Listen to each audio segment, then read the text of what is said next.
Existuje myšlenka, která změnila průběh dějin. Není to myšlenka o penězích, není to myšlenka o síle, není to myšlenka o moci nad ostatními. Je to myšlenka o tobě samém, o tom, jak se vidíš, o tom, co si myslíš, že si zasloužíš, o tom, kde ve svém nitru nastavuješ hranici mezi tím, co je pro tebe možné, a tím, co považuješ za nedosažitelné. A tato jediná myšlenka, tato jediná vnitřní frekvence, na které vysíláš každý den, každou hodinu, každou vteřinu svého života, určuje doslova vše. Jaké příležitosti vidíš a jaké přehlížíš? Koho přitahuješ do svého života a koho odpuzuješ? Jaká rozhodnutí děláš a jaká odkládáš na neurčito? Co toleruješ a co odmítáš? A nakonec, kým se staneš a kým nikdy nebudeš? Není to filozofie. Není to spiritualita. Je to mechanika. Je to fyzika osobní moci, která funguje s matematickou přesností bez ohledu na to, zda tomu věříš nebo ne. Niccolò Machiavelli to věděl. Nepsal o tom v abstraktních pojmech. Nepsal pro slabé. Nepsal pro ty, kteří hledají útěchu. Psal pro muže a ženy, kteří byli ochotni vidět svět takový, jaký skutečně je. Bez iluzí, bez sentimentu, bez falešného pohodlí.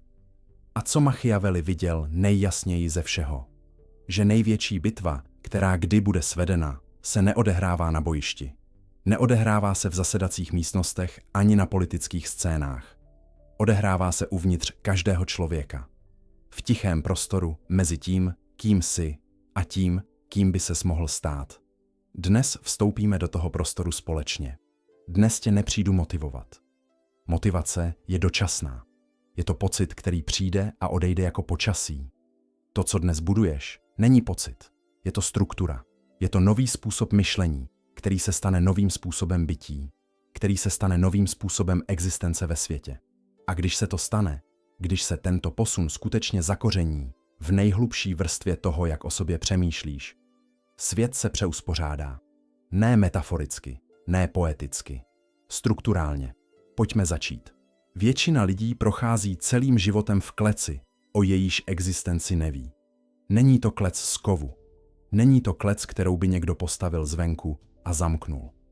Je to klec postavená ze slov, ze vzpomínek, z opakovaných zkušeností, které se časem přeměnily v přesvědčení. A tato přesvědčení se stala tak přirozenou součástí tvého vnitřního světa, že je už vůbec nevnímáš jako přesvědčení. Vnímáš je jako pravdu, jako skutečnost, jako to, jaký prostě jsi. Ale tady je věc, které musíš porozumět dříve než cokoliv jiného. Přesvědčení nejsou fakta.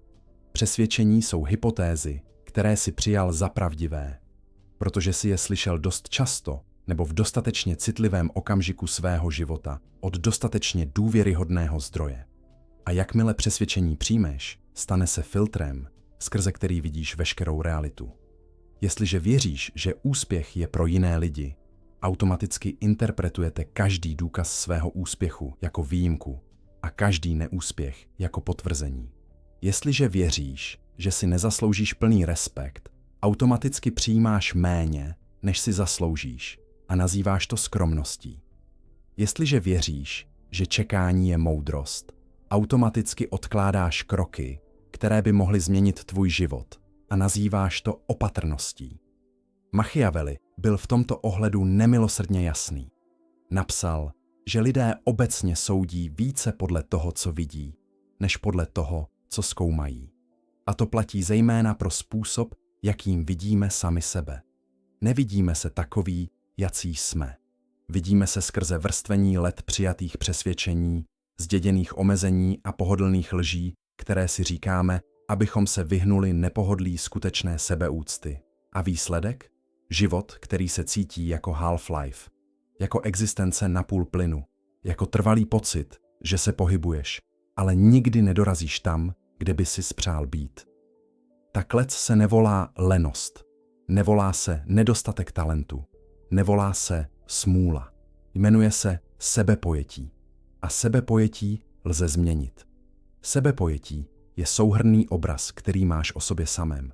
Zahrnuje to, jak si myslíš, že tě vidí ostatní, co si myslíš, že jsi schopen dosáhnout, jakou hodnotu si přisuzuješ ve vztazích, v práci, ve společnosti. Jaký druh budoucnosti považuješ za reálný pro člověka, jako jsi ty? A toto sebepojetí, tento vnitřní obraz, funguje jako termostat. Znáš princip termostatu. Nastavíš teplotu.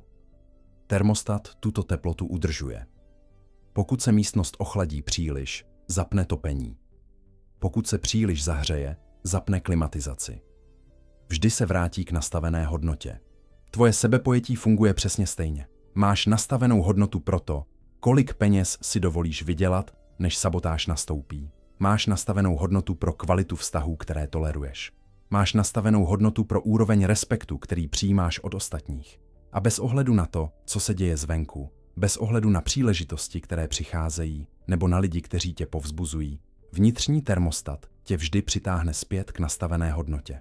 To je důvod, proč lidé s nízkou nastavenou hodnotou sebepojetí sabotují vlastní úspěch těsně před tím, než ho dosáhnou. Proč lidé opakovaně vstupují do stejných typů dysfunkčních vztahů. Proč lidé, kteří náhle přijdou k penězům bez odpovídajícího posunu v sebepojetí, o tyto peníze zpravidla rychle přijdou. Není to smůla. Není to osud. Je to termostat. A Machiavelli by k tomu řekl toto. Muž, který neovládá svůj vnitřní svět, bude vždy ovládán světem vnějším. Zevní svět, lidé, okolnosti, příležitosti, překážky je neustále v pohybu. Je chaotický, nepředvídatelný, záludný. Nemůžeš ho ovládat. Ale muž, který ovládá svůj vnitřní referenční bod, který vědomě nastavuje svůj vnitřní termostat, ten přestává být hračkou vnějšího světa a stává se jeho architektem. To je ten posun. To je vše. Přestaneš být materiálem, ze kterého ostatní staví. Staneš se stavitelem. Nikdo se nerodí s nízkým sebepojetím. Dítě, které se učí chodit a padá 20krát za den, se nezastaví a neřekne si, možná chůze prostě není pro mě. Vstane. Zkusí to znovu. Bez váhání, bez pochybností, bez vnitřního hlasu, který by říkal, že to nestojí za námahu. Ten hlas přišel později. Přišel od rodičů, kteří tě milovali, ale sami měli svůj vlastní omezující termostat a nevědomky ti ho předali. Přišel od učitelů, kteří tě hodnotili podle jejich schopnosti tě pochopit, ne podle tvého skutečného potenciálu. Přišel od vrstevníků, kteří nazývali tvou ambici arogancí a tvou odlišnost podivností. Přišel z opakovaných zkušeností, neúspěchu, zklamání, odmítnutí, zkušeností, které jsou nevyhnutelnou součástí každého lidského života, ale které bez správného rámce zanechají otisky v tom, jak o sobě přemýšlíš. A časem se tyto hlasy staly tvým vlastním hlasem. To je klíčový bod, který Machiavelli pochopil lépe než kdokoliv jiný. Nejnebezpečnější tyran není ten, který vládne zvenku. Je to ten, jehož hlas si zinternalizoval tak dokonale, že ho již nevnímáš jako externího nepřítele. Vnímáš ho jako své vlastní myšlení. Ale právě toto uvědomění, tato schopnost vidět, že tvůj omezující vnitřní hlas není tvou pravou přirozeností, ale osvojeným programem, je první krok ke svobodě. Není to tvoje chyba, že tento program máš, ale je to tvoje odpovědnost ho přeprogramovat. Nikdo jiný to za tebe neudělá. Žádný vztah, žádný úspěch, žádné vnější okolnosti. Dokud se nezmění vnitřní referenční bod, vnější změny jsou dočasné. Machiavelli psal o moci s chirurgickou přesností, protože chápal, že jediný druh moci, který má trvalou hodnotu, je moc nad sebou samým. Chci, abys pochopil přesný mechanismus toho, co se děje, když člověk změní sebepojetí. Není to abstraktní, není to mystické. Je to kaskáda konkrétních změn, které se šíří od vnitřního jádra ven do každé oblasti tvého života. Začíná to percepcí. Když se změníš způsob, jakým o sobě přemýšlíš, změníš filtr, skrze který vnímáš realitu. Příležitosti, které zde byly vždy, ale jsi je neviděl, protože tvoje staré sebepojetí tě k nim neopravňovalo. Najednou jsou viditelné, jasné, dosažitelné. Není to proto, že by přišly nové příležitosti. Je to proto, že ty jsi se stal mužem nebo ženou, kteří jsou schopni je rozpoznat a přijmout. Poté přichází chování. Když se změní percepce, změní se chování. Člověk s vysokým sebepojetím se chová jinak v každé situaci. Jinak sedí, jinak mluví, jinak reaguje na tlak, jinak jedná v negociacích, jinak drží přítomnost v místnosti. Toto není výkon, není to přehrávání. Je to autentická exprese nového vnitřního standardu. A lidé to cítí. Machiavelli psal, že kníže, který je vnímán jako silný ještě předtím, než dokázal svou sílu, velí jiné realitě než kníže, který čeká, až důkaz předejde jeho moc. Percepce předchází důkazu. Vnitřní přesvědčení vytváří vnější realitu, ne naopak. Po chování přicházejí rozhodnutí. Člověk s vyšším sebepojetím dělá odvážnější rozhodnutí. Ne bezohledná, odvážná. Rozhodnutí, která odpovídají jeho skutečnému potenciálu, ne jeho starému omezenému sebepojetí. A odvážnější rozhodnutí vedou k odvážnějším akcím. Odvážnější akce prováděné s konzistencí a záměrem vedou k výsledkům jiného kalibru. A tyto výsledky, kompoundované v čase, vytvářejí jinou realitu. To je mechanismus. To je fyzika osobní moci. Svět se nepřeuspořádá proto, že jsi to chtěl.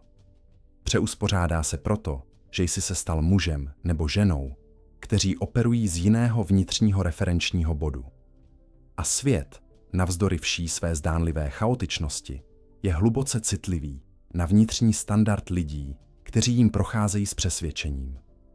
Machiavelli napsal větu, která byla po staletí špatně pochopena. Napsal, že je lepší být obávaný než milovaný, pokud nemůžeš být obojím. Lidé si mysleli, že mluví o krutosti, o strachu ve smyslu teroru, o dominanci skrze agresi. Mýlili se. Machiavelli mluvil o jistotě, o druhu přítomnosti, která přichází od muže nebo ženy, kteří jsou tak pevně zakotveni ve vlastním sebepojetí, tak jasně definovaní ve svých hodnotách a standardech, tak klidní ve své identitě, že jsou pro ostatní v podstatě nemanipulovatelní. Lidé kolem tohoto druhu člověka instinktivně volí slova opatrně. Instinktivně nabízejí respekt, který by jinak zadrželi. Instinktivně rekalibrovávají, když takový člověk vstoupí do místnosti. Ne proto, že by se ho báli v smyslu strachu ze zranění, ale proto, že cítí tíhu. Cítí substanci. Cítí, že tento člověk ví, kdo je. A že toto vědění je neotřesitelné. To je vnitřní suverenita. A vnitřní suverenita má specifické charakteristiky. Za prvé, nemusíš se vysvětlovat. Suverénní člověk neplýtvá energií ospravedlňováním svých rozhodnutí lidem, kteří nemají autoritu nad jeho osudem. Ví, proč dělá, co dělá. Toto vědění mu stačí. Za druhé, nejsi přesunutelný bez svého svolení. Mínění ostatních, jejich schválení nebo nesouhlas, jejich reakce na tvé činy, žádné z toho tě nevychýlí z kurzu, pokud jsi si kurz vědomě zvolil. Za třetí, tvoje hodnota není vyjednávána okolnostmi. Člověk s vnitřní suverenitou nenechá sérii neúspěchů redefinovat, kdo je. Nenechá odmítnutí přesvědčit ho, že se mýlil ohledně svého potenciálu.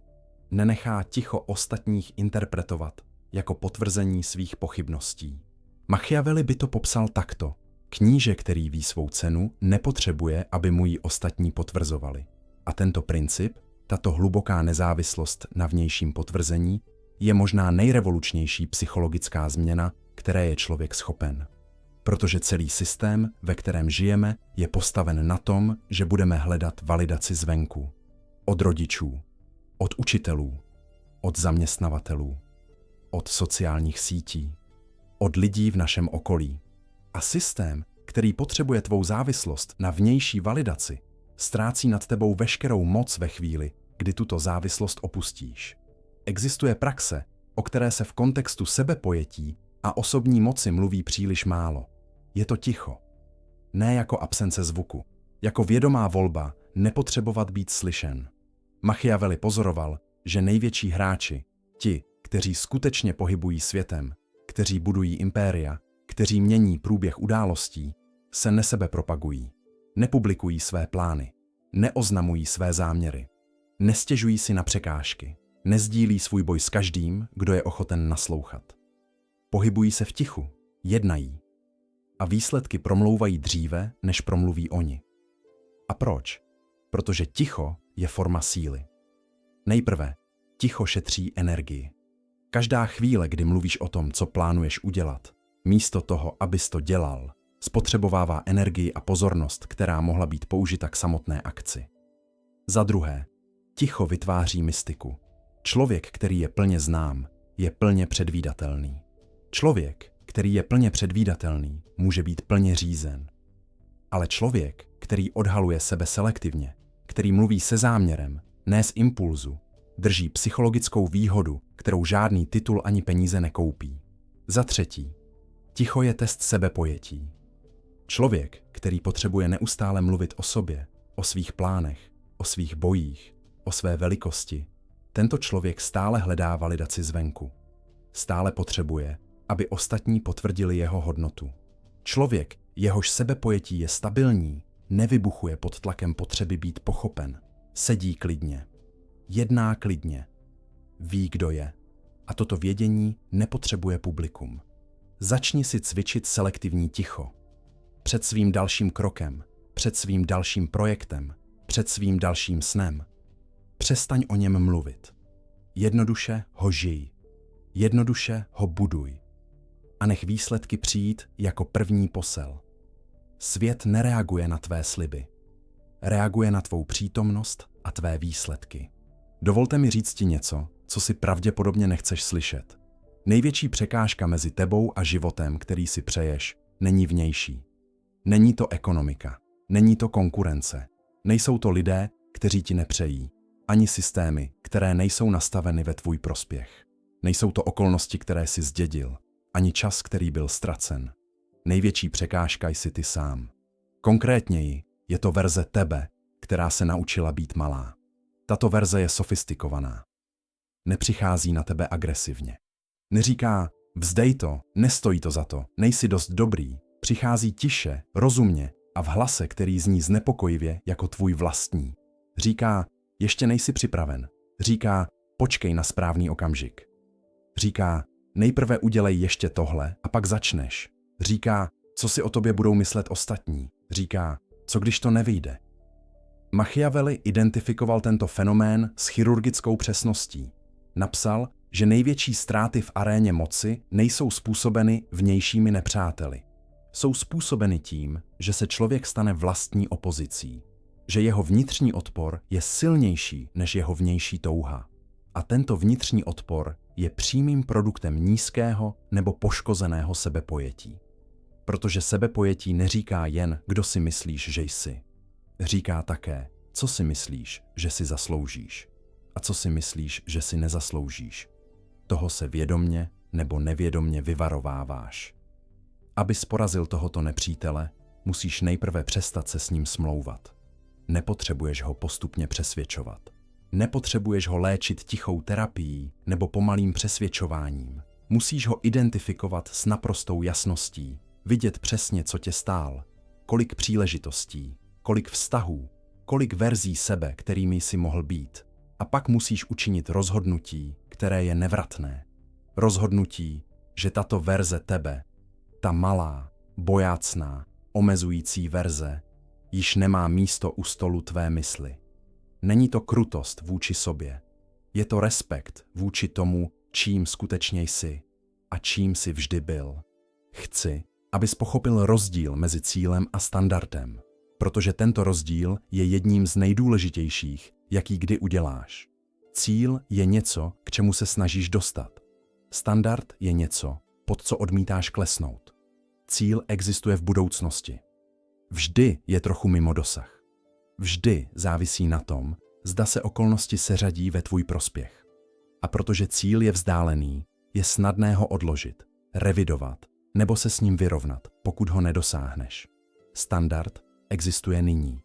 V každém rozhodnutí, v každé interakci. V každém okamžiku, kdy se musíš rozhodnout, co přijmeš a co odmítneš. Machiavelli pozoroval, že největší vůdci v historii nebyli nutně nejtalentovanější muži své doby.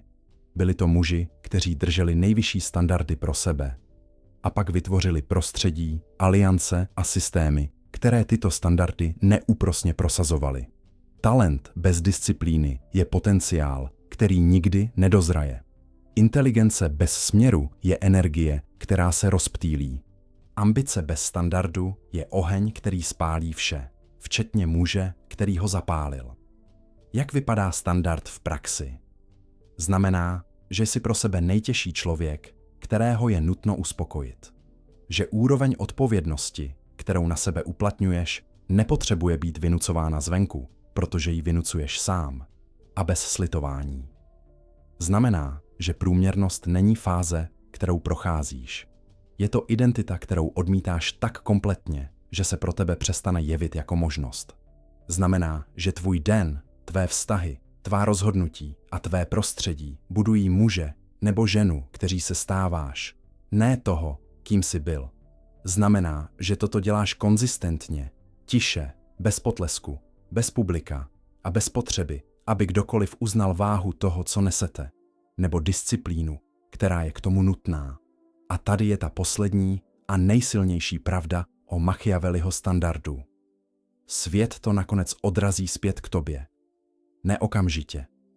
Ne podle tvého preferovaného harmonogramu, ale nevyhnutelně. Protože svět, navzdory vší své zdánlivé chaotičnosti, je hluboce citlivý na vnitřní standard lidí, kteří jím procházejí s přesvědčením. Když zvýšíš svůj standard, zvýšíš kvalitu všeho, co je schopno k tobě dorazit. Příležitosti, které k tobě přicházejí. Lidé, které přitahuješ. Výsledky, které se kolem tebe začínají hromadit. Svět se nepřeuspořádá pro muže, který si přeje, aby věci byly jinak.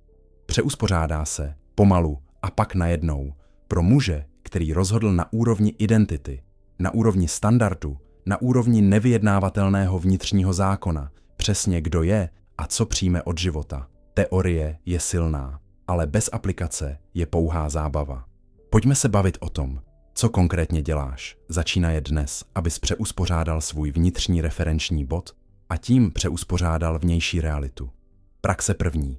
Definuj svůj standard písemně. Ne cíl, standard. Napiš přesně, jak člověk na úrovni tvého standardu přemýšlí, mluví, jedná, co toleruje a co odmítá. Čti to každé ráno, ne jako motivaci, ale jako připomínku identity. Machiavelli věděl, že slova napsaná s úmyslem mají moc, kterou slova mluvená z impulzu nikdy nemají. Akt psaní je akt závazku. Je to první kámen položený v základech identity, kterou buduješ. Praxe druhá.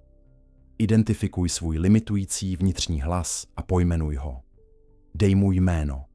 Udělej ho externím. Protože dokud ho vnímáš jako svůj vlastní hlas, je neviditelný. Jakmile mu dáš jméno a řekneš, to je strach mluvící, ne já, ztrácí svou autoritu. Machiavelli radil princi, aby identifikoval nepřítele s přesností, dříve než se pokusí ho porazit. Platí to stejně pro vnitřního nepřítele. Praxe třetí. Přestaň se vysvětlovat lidem, kteří nemají autoritu nad tvým osudem. Každá energie vynaložená na obhajování se před lidmi, kteří ti nepřejí nebo kteří ti nemohou pomoci, je energie odcizená tvému pokroku. Mlč. Buduj. Nech výsledky přijít jako první. Praxe čtvrtá. Jednej ze svého nového sebepojetí dříve, než ho plně cítíš. Toto je klíčové. Nečekej, dokud se nebudeš cítit jistý. Jistota není předpokladem akce, je jejím produktem. Jednej jako muž nebo žena s vysokým sebepojetím a pocit bude následovat. Mozek se adaptuje na chování, ne naopak. Praxe pátá. Změň prostředí, které potvrzuje staré sebepojetí. Jsou v tvém životě lidé, kteří tě neustále připomínají tvé staré limitující identity? Jsou prostředí, ve kterých se automaticky stáváš menším? Machiavelli věděl, že kníže, který chce vládnout novému území, si nemůže dovolit trávit čas na starém. Praxe šestá. Cvič nesouhlasit bez omluvení se. Toto je jemné, ale transformační. Každý raz, kdy nesouhlas vyjádříš jasně, klidně a bez potřeby být schválen za to, posiluje nové sebepojetí. Každý raz, kdy se omlouvá za svůj pohled, posiluje staré. Praxe sedmá. Vracet se ke standardu, ne k cíli. Po každém pádu padneš. Je to nevyhnutelné. Neúspěch není otázkou, zda nastane, ale kdy. Rozdíl mezi člověkem, který transformaci dokončí, a člověkem, který se po prvním pádu vrátí ke starému sebepojetí, je v tom, k čemu se vrátí. Ten první se vrátí ke standardu, k identitě a z identity pokračuje dál. Musím ti říct pravdu o procesu přeuspořádání, protože bez ní riskuješ špatně interpretovat to, co prožíváš. Přeuspořádání světa nezačíná jako odměna. Začíná jako ztráta. Protože prvotní věc, která se přeuspořádá, nejsou příležitosti nebo výsledky. Je to tvoje tolerance. Situace, které jsi kdysi toleroval, se náhle stanou nesnesitelnými. Ne proto, že by se situace změnily, ale proto, že ty ses změnil.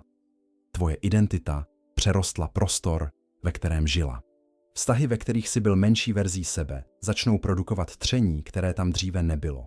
Prostředí, která posilovala staré sebepojetí, začnou působit klaustrofobicky. Lidé, kteří tě znali jako menší verzi sebe, začnou reagovat nečekaně, někdy negativně, na tvou transformaci. Protože jejich vztah k tobě byl postaven na starém referenčním bodě. A ty si tento referenční bod posunul. Nenech se tím zmýlit.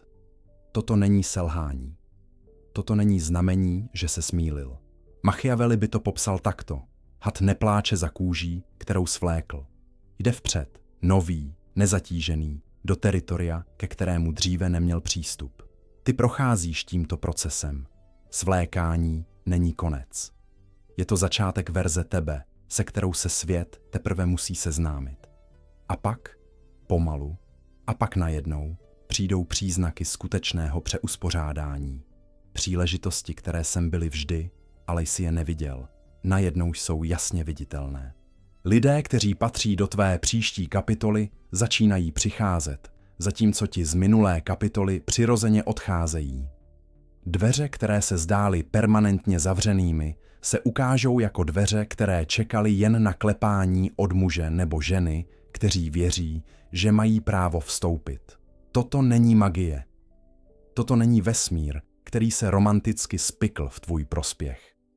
Je to mechanická, nevyhnutelná důsledek muže nebo ženy, operující z nového a vyššího vnitřního referenčního bodu. Fyzika osobní moci. Machiavelli s matematickou přesností. Jedna z největších chyb v populárním seberozvojovém průmyslu je tato. Říká ti, abys vizualizoval svůj úspěch. Aby sis přál lepší svět. Aby sis myslel pozitivně a věřil, že vesmír ti bude nakloněn. Machiavelli by s tím nesouhlasil. Nepsal pro muže, kteří potřebují, aby byl svět hezčí, než je. Psal pro muže, kteří jsou schopni vidět svět takový, jaký je, a přesto v něm jednat s plnou silou svého potenciálu. To je zásadní rozdíl. Vnitřní přeuspořádání sebepojetí, o kterém celý tento čas mluvíme, není o naivním optimismu, není o popření reality, není o přesvědčování sebe, že vše bude v pořádku, nebo že svět je dobrý. Je o kombinaci dvou věcí, které se zdají protikladné, ale jsou ve skutečnosti komplementární. Za prvé, vidět svět s naprosto jasnou, nesentimentální přesností. Svět není meritokracie.